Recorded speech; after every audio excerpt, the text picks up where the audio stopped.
नमस्कार, मैं ज्योतिषी मंजूश्री। छोटों को ढेर सारा आशीर्वाद, बड़ों को दिल से प्रणाम और मेरे सभी साथियों को बहुत-बहुत प्यार। आज 22 साल हो गया मैं इस क्षेत्र में काम कर रही हूँ। 22 साल में अगर मुझे कुछ अनुभव है, तो मुझे लगता है सबसे ज़्यादा अगर माँ-बाप परेशान होते हैं, तो बच्चे के मांगलिक को लेकर। मांगलिक किस तरह का है, एक ऐसा नाम मांगलिक सुन के माँ-बाप बहुत डर जाते हैं कि बच्चे की शादी होगी तो कब होगी? अगर हो गई तो टिकेगी कि नहीं टिकेगी? और किस तरह का वर मिलेगा? कोई शारीरिक प्रॉब्लम तो नहीं आएगी? ख़ासकर उनका उनका सोचना ऐसा रहता है कि मांगलिक हुआ तो इसका मतलब है कि पति या पत्नी किसी की एक मौत हो जाएगी। तो इस तरह के बहुत भ्रम हैं लोगों को मांगलिक को लेकर। तो सबसे पहले आपको मैं बता दूँ कि ये मांगलिक क्या चीज़ है, जो आपके मन के अंदर का डर है। सबसे पहले तो डर हटा दीजिए, अगर आप देखेंगे तो 40% लोग ऐसे हैं जो मांगलिक से ग्रसित हैं या मांगलिक योग हैं या मांगलिक दोष हैं। तो इसमें डरने वाली कोई बात नहीं है। हमारे कुंडलियों में 12 भाव होते हैं, 12 भाव में 5 भाव में मंगल के होने से हम मांगलिक कहलाते हैं। तो अगर 5 भाव में अगर मंगल है तो जान लीजिए कि 40% लोग ऐसे होंगे जो मांगलिक से ग्रसित होंगे। तो ये डरने वाली बात नहीं है। मंगल, अब सवाल है कि मंगल कौन है? ये मांगलिक है कौन? ये देखिए, मंगल है शिव का पुत्र कार्तिक है, ठीक है? सेनापति, जिसको हम कहते हैं कि सेनापति। सेनापति यानी जान लीजिए जो फाइटर है, जो थोड़ा क्रूर होगा, जो दूसरे की रक्षा करने वाला, बहुत तेज-तर्रार, बहुत उग्रवादी, काफ़ी गुस्सैला, आप कह सकते हैं कि ये सारी चीज़ें मंगल में देखा गया है। अब मंगल जहाँ बैठता है, जिस घर में बैठता है, वो काफ़ी उत्तेजित होता है, तो गलत तो नहीं है, बगैर मंगल का हम कुछ कर नहीं सकते। हमारे शरीर का जो रक्त संचार है, ये मंगल के कारण ही होता है। मंगल जो है खून का, बोलते हैं, जो हमारे ब्लड में जो खून है, खून का प्रतीक है मंगल। ब्लड में जिस तरह से खून का चढ़ना, घटना, हमारा बदन बनता है, हम ब्लड हाई ब्लड प्रेशर बोलते हैं, लो ब्लड प्रेशर, दवाइयाँ खाते हैं, ये सारे मंगल मंगल के कारण। अब है कि बाय चांस मान लीजिए कि आपकी कुंडलियों में पहले घर में, चौथे घर में, 7वें घर में, 8वें घर में या 12वें घर में अगर मंगल बैठा है, तो आप मांगलिक कहलाती हैं। तो इस चीज़ को लेके बहुत सारे चीज़ें हैं जिसको हमको देखना पड़ता है कि क्या लड़की सचमुच मांगलिक है, आंशिक मांगलिक है या संपूर्ण मांगलिक है या नीच के मांगलिक है या उच्च के मांगलिक है। ये सारी चीज़ को देखते ही एक कुंडली का ज्ञान होता है। बगैर कुंडली देख के कई लोग खाली जन्म तारीख से बताते हैं हम मंगल हैं क्या? या आप मुझे फेस देके बता दीजिए मंगल है क्या? ये सब चीज़ नहीं होता, आपको अपनी कुंडली दिखानी पड़ती है। आपके जातक के कुंडली से ही पता चलता है कुंडली मांगलिक है या नहीं है। तो सबसे पहले आपको मैं एक बार फिर से बता दूँ, अगर एक भाव में, चौथे भाव में, 7वें भाव में, 8वें भाव में और 12वें भाव में अगर मंगल है, तो आप संपूर्ण मांगलिक कहलाएँगी। अब है कि ये मंगल किस तरह का हमको फल देता है। पहले घर में हमको किस तरह का देता है, 5 टाइप के मांगलिक हो गए, पाँचों के अलग-अलग, अलग-अलग प्रकार होते हैं। पाँचों में अलग-अलग भाव है, घरों में अलग-अलग तरीके का प्रॉब्लम्स होते हैं। वजन पकड़ लीजिए कि पहले घर में आप मंगल हैं, तो पहला घर हमारा लग्न घर है और पहला घर ऐसा है कि जहाँ पे हमारा शरीर यानी तन होता है। तन होता है तो अगर मंगल वहाँ बैठा है, तो जान लीजिए कि आप बहुत गुस्सैले होंगे, छोटी-छोटी बात पे आपको गुस्सा आएगा और आपके वैवाहिक जीवन में आपके गुस्से के कारण ही आपको बहुत सारी प्रॉब्लम्स आएँगी। लड़ाई इतने हद तक जाएगी कि आप लोगों की शारीरिक तकलीफ़ें होना शुरू हो जाती हैं। तो ये है पहले घर का मंगल। अगर लड़का या लड़की किसी में भी अगर ये है बालक या बालिका में, तो जान लीजिए ये इस तरह का व्यवहार करेगा। चौथा भाव जो कि परिवार का है, पारिवारिक। तो परिवार में माँ-बाप भी होते हैं, पति-पत्नी होते हैं, बच्चे होते हैं, ये परिवार को लेके। अगर यहाँ मंगल बैठा है, हम बगैर मांगलिक से शादी कर लिए हैं, तो मंगल यहाँ पे हमको परिवार का सुख नहीं दे पाता है। हम परिवार के सुख को भोग नहीं पाते हैं। हर चीज़ों में आपको परिवार अच्छा नहीं लगेगा, आप किसी और जगह जाना पसंद करेंगे, कहीं और बैठना आपको अच्छा लगेगा, घर में आपको मन नहीं लगेगा, चाहे माँ से आपकी लड़ाई हो जाएगी, पत्नी से लड़ाई हो जाएगी। इस तरह के मंगल में प्रभाव देखा गया है कि आपका घर टूटने के कगार पर होता है। फिर होता है कि 7वां भाव, जहाँ पर पति-पत्नी का घर होता है, पति-पत्नी का सुख होता है। ये 7वां घर होता है, पति-पत्नी का सुख होता है, ये आप कह सकते हैं कि ये शारीरिक संबंध का भी सुख होता है। यहाँ पर ये एक ऐसा चीज़ है कि अगर यहाँ मंगल बैठा है, तो पति-पत्नी के शारीरिक सुख का वंचित हो जाते हैं। ये एक घर के नीचे तो रहते हैं, लेकिन मन से मन का तलाक होता है। इन इन लोग बातें नहीं करते, ये लोग महीनों के महीना बातें नहीं करेंगे, बच्चों के कारण ज़िंदगी जी रहे हैं, ये मन से मन का तलाक है, 7वें घर का। बहुत तेज तरार होता है सातवें घर का मंगल।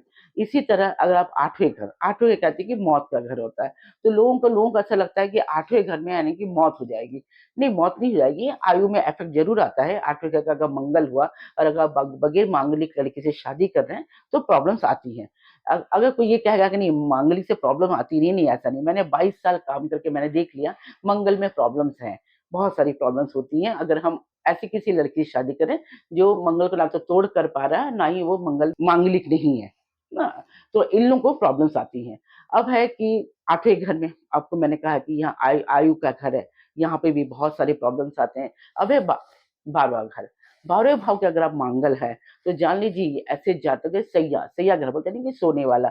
हम पति-पत्नी जो सो के बातें करते हैं, बहुत प्रेम भरी बातें करते हैं या तो कभी-कभी हम प्लानिंग करते हैं, तो ये घर होता है कि जहाँ आपको सुख नहीं मिलेगा। आप उस सुख से वंचित रहेंगे, यहाँ पर कोई तीसरे का प्रवेश होता है। आप बहुत गुस्से से अगर ये सब चीज़ करेंगे तो जान लीजिए कि आपको अपनी पत्नी के साथ बैठने को मन नहीं करेगा, पत्नी या पति के साथ बैठने को मन नहीं करेगा। इनके लाइफ में तीसरे का एक प्रवेश होता है। तीसरा व्यक्ति आता है, जो भी तीसरा व्यक्ति होता है उससे इतना ज़्यादा लगाव होता है कि वो अपने घर परिवार के प्रति मन नहीं लगाता। इस तरह का हमारे मंगल में अलग-अलग प्रभाव है। अब देखना ये है साउथ की कुंडलियों में, अगर हम साउथ का तो कहना है कि वो सेकंड घर को भी मांगलिक मानते हैं, सेकंड भाव को भी मांगलिक मानते हैं। उनकी कुंडली में हम खाली 1, चौथा और 7वाँ, 8वाँ, 12वें घर को मंगल मानते हैं। ऐसा देखा गया है कि कई बार मांगलिक की शादी बगैर मांगलिक से भी होती है और ये बड़े सुखी संसार करते हैं, घर में सुख संसार से रहते हैं। अब ऐसा क्यों? अगर अगर मांगलिक की शादी मांगलिक से होना चाहिए, तो बगैर मांगलिक की शादी अगर हो गई है तो ये लोग सुखी कैसे हैं? ये एक विषय है। देखिए, कई बार देखा गया है, देखिए कुंडली मैच तो हम सनातनी मानते हैं। अगर आप अदर किसी कास्ट में चले जाएँ तो ये लोग नहीं मानते हैं। तो अब है कि बगैर मांगलिक वाला सुखी कैसे हैं? अगर आपका गुरु बहुत उच्च का है, अगर आपका गुरु एक अच्छे घर में बैठा है, वो मंगल पर दृष्टि डाल रहा है, तो जान लीजिए कि आपका मंगल का प्रभाव कम हो जाएगा। गुरु एक ऐसा चीज़ है कि अगर आपके मंगल पर दृष्टि डाल रहा है, तो मंगल का प्रभाव कम हो जाएगा। हाँ, अगर मंगल गुरु पे दृष्टि डाल रहा है, तो प्रॉब्लम्स आएँगी। तो अगर गुरु एक उच्च के स्थान पे बैठा है, अपने घर में बैठ के वो मंगल को देख रहा है, तो जान लीजिए कि आपका मंगल का प्रभाव कम हो जाएगा। तो ऐसे व्यक्ति से हम शादी दे सकते हैं। दूसरा है कि अगर बाय चांस मान लीजिए वो जिस लड़की से आपकी विवाह हो रही है, उसका पहला घर, चौथा घर, 8वाँ घर, 7वाँ घर, 12वाँ घर में अगर शनि, राहु और केतु बैठा है, तो जान लीजिए कि ये मंगल का तोड़ कर देगा। मतलब अगर मांगलिक लड़के से दे रहे हैं तो ये मंगल की तोड़ हो जाएगी। तो हम इनसे भी शादी दे सकते हैं, कोई प्रॉब्लम्स नहीं आएँगी क्योंकि अगर आप पकड़ लीजिए कि लड़की की कुंडली में अगर लड़का मांगलिक है और लड़की की कुंडली में पहले, चौथे, 7वें, 8वें, 12वें घर में अगर शनि, राहु और केतु बैठा है, तो ये मंगल को तोड़ देगा क्योंकि ये बहुत पावरफुल ग्रह है, बहुत क्रूर ग्रह है। ये उनको नगण्य कर देगा मतलब इनकी स्थिति कमज़ोर हो जाएगी मतलब मंगल कमज़ोर हो जाएगी, तो शादी दे सकते हैं। और बात रही 10वें भाव की बात, 10वें भाव में अगर आपका मंगल बैठा है, तो जान लीजिए कि आप उच्च के मंगल हो गए। मकर राशि के हैं, उच्च के मंगल हो गए। तो उच्च के मंगल के सारे प्रभाव खत्म हो जाता है।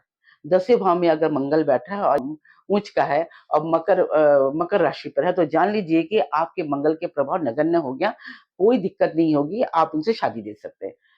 ऐसे व्यक्ति को और है चौथे भाव में, कर्क राशि में अगर मंगल बैठा है, तो ये नीच का मंगल हो गया। नीच का मंगल यानी कि आपके साथ बहुत प्रॉब्लम्स आएँगी। बहुत ज़्यादा दिक्कतें खड़ा कर देती है पारिवारिक जीवन में। इनके लगभग शादी देखा गया कि 2-2 शादियाँ होती हैं। दूसरी शादी ऐसी होती है कि बहुत ही बेहतर होती है। तो इनकी पहली शादी मतलब टूट जाती है। देखिए मंगल ऐसा नहीं है कि शादी से पहले है तो शादी के बाद नहीं रहेगा, ऐसा नहीं। मंगल आप जब तक आप रहेंगे, जब तक पति-पत्नी का रिश्ता है, जब तक हमारे बदन में खून का संचार चल रहा है, तब तक मंगल रहेगा। कई लोगों का कहना होता है कि 28 और 30 साल में मंगल खत्म हो जाता है। नहीं, ये गलत बात है। अगर आपके लग्न कुंडली या चंद्र कुंडली दोनों में अगर आप मांगलिक हैं, तो जान लीजिए ये मंगल आपको आजीवन रहेगा जब तक आपका पार्टनरशिप में आप लोग रह रहे हैं, पति-पत्नी दोनों रह रहे हैं। तो मंगल का प्रभाव कम नहीं होगा। अब आपका है कि आप मंगल से किस तरह से इसका उपाय कर सकते हैं। बहुत सारे प्रकार है मंगल के उपाय करने का, मंगल से डरने की कोई ज़रूरत नहीं, कई बार बगैर मांगलिक से कर सकते हैं और देखिए, सबसे पहले मैं बता दूँ, कहते हैं अगर हम लव मैरिज करते हैं, देखिए विवाह कई टाइप के होते हैं, गंधर्व विवाह होता है, जो सीता ने राम के साथ किया था, है ना? पहले के ज़माने में राजा राजा लोग रानी को उठा के लेके चले जाते थे, बगैर कुंडली देख के शादियाँ हो जाती थी। अगर आप लव मैरिज करते हैं, तो मंगल का प्रभाव कम हो जाता है।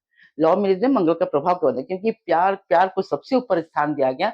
अगर आप अपने प्रेम को निभाते हैं, प्यार को निभाते हैं, तो आपका मंगल का प्रभाव कम हो जाता है। तो यहाँ मांगलिक का देखना ज़रूरी नहीं है। आप मांगलिक उतना मायने नहीं रखेगा, जितना आप अपने प्रेम को अगर बना के रखते हैं। हाँ, अगर प्रेम में आपकी कमी आ गई, तो फिर मंगल तो चढ़ के बोलेगा।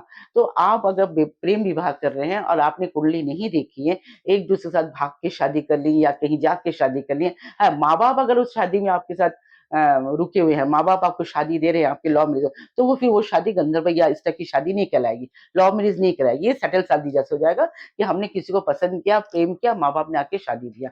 तो ये मांगलिक नहीं कहलाता।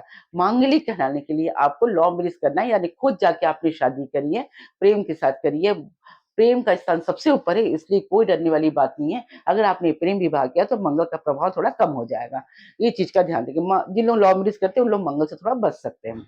ये कई चीज़ें हैं और दूसरी है कि आप इसका उपाय कैसे करें? किस तरह इसका उपाय करें कि मंगल का प्रभाव कम हो जाए? माँ-बाप बहुत परेशान होते हैं इस मंगल को लेके। कई तरीके हैं देखिए, अगर आप मंगल के बहुत ज़्यादा डिटेल में जानकारी लेना चाहेंगे, तो आप मुझे ज़रूर फ़ोन करिएगा, मैं आपको बताऊँगी आप किस तरह का मंगल हैं। क्या आप पहले घर के हैं कि चौथे घर के हैं कि 7वें घर के हैं कि 8वें घर के कि 12वें घर के हैं? उस हिसाब से आपको एक मैच होना चाहिए। जब हम मैच करते हैं किसी लड़के की कुंडली में, तो हम गुण देखते हैं। गुण में मांगलिक नहीं आता, ये दोष है, एक योग है ना? गुण में हम 36 गुण में हम देखते हैं कितने गुण मैच हुए। उसमें 18 गुण हो सकते हैं, 22 गुण हो सकते हैं, तो इसमें शादी ओके कर दिया जाता है। लेकिन शादी ओके करने से पहले सबसे पहले आपको देखना पड़ेगा, आपकी कुंडली में कोई दोष तो नहीं है, कहीं आप मांगलिक तो नहीं है या कहीं लड़का मांगलिक तो नहीं है, कोई नाड़ी दोष तो नहीं है। देखिए नाड़ी दोष तो गुण में आ जाता है, वो आपको पता चल जाएगा। 36 गुण में तो नाड़ी का दोष है, लेकिन मंगल का कोई दोष गुण में नहीं नहीं लिखा गया है, ना ऐसी कोई जानकारी है। तो आपको देखना पड़ेगा कि अगर मांगलिक है या लड़का मांगलिक नहीं है, तो क्या इसका पहले घर, चौथे घर, 7वें घर, 8वें घर, 12वें घर में क्या ये शनि, राहु और केतु बैठा है? अगर बैठा है तो आप शादी दे सकते हैं। आराम से देख सकते हैं, कोई दिक्कतें नहीं आएगी क्योंकि उसका मंगल इसको तोड़ देगा, है ना? आप शादी दे सकते हैं। तो इस तरह का और दूसरा है कि देखिए आप के साथ यानी कि पानी की जो होता है हम कलश होता है, भरे हुए कलश के साथ हम विवाह करवा देते हैं। हम तुलसी से विवाह करते हैं लड़के का, लड़की का विवाह करते हैं, केले के साथ करते हैं या कलश के साथ करते हैं, तो पीपल के पेड़ के साथ करते हैं। तो ये बहुत सारी विधियाँ शादी अब है कि ये ऐसे शादी हम क्यों करवाते हैं? ये इस तरह की विधान क्यों है? ऐसे शादी करने से क्या होता है?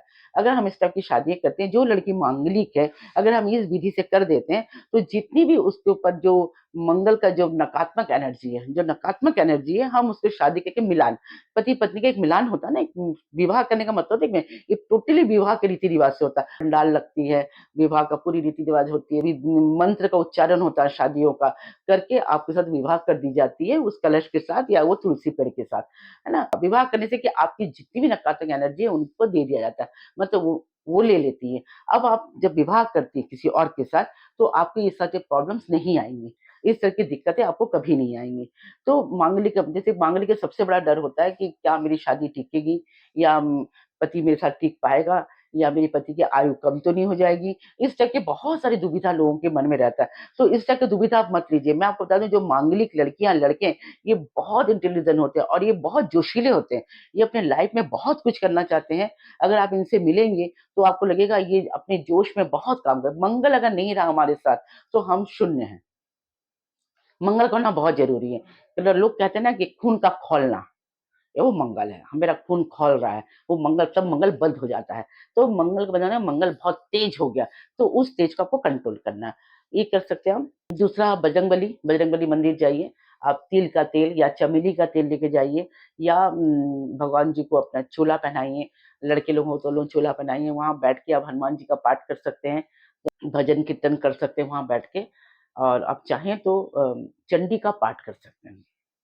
घर में कीजिए, बाहर कीजिए, आराम से बैठ के चंडी जी का पाठ कीजिए, देखिए जी इसका आपको बहुत फ़ायदा मिलेगा, अब मंगल का प्रभाव कम होगा। मंगल को लेके कोई डरिए मत, मैं आपको यही बात लास्ट में कहूँगी मंगल डरने वाली चीज़ नहीं है, बहुत बेहतर शादी होती है, बहुत खूबसूरत शादी होती है, बहुत अच्छा लाइफ़ पार्टनर मिलेगा। आप मेरा वीडियो आपको अच्छा लगता है, तो ज़रूर मुझे सब्सक्राइब करिए, लाइक करिए और शेयर करिए।